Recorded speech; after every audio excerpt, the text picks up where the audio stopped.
AudioJungle. L'Algérie risque de reporter la décision de la réouverture de ses frontières.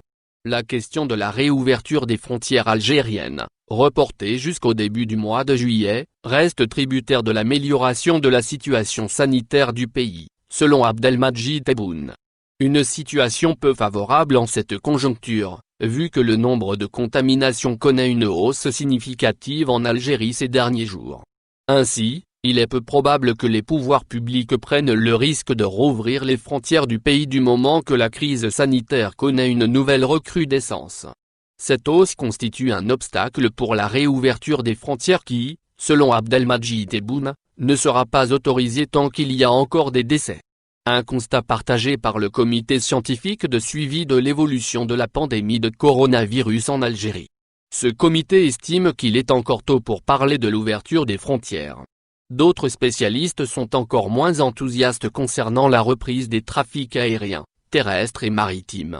Ils mettent en avant la vulnérabilité du système national de la santé et rappellent que le retard pris pour la fermeture des frontières a considérablement compliqué la situation dès le début de la pandémie.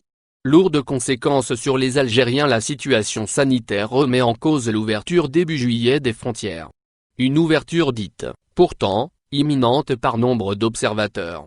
La crise repousse donc la reprise des vols entre l'Algérie et les pays qui ont convenu de rouvrir leurs frontières, tels que ceux de l'Union européenne ainsi que la Tunisie et le Maroc. Des destinations prisées par les Algériens. La décision est lourde de conséquences sur de nombreux Algériens qui espèrent l'ouverture des frontières pour faire du tourisme, voyager pour les affaires ou simplement retrouver leurs familles avec lesquelles ils se sont séparés depuis le mois mars dernier. Ce report représente aussi un obstacle pour les Algériens résidant à l'étranger et désireux de rentrer au pays pour les vacances d'été. N'oubliez pas, abonnez-vous à notre chaîne Info Électro et activez les notifications pour recevoir nos publications en temps réel.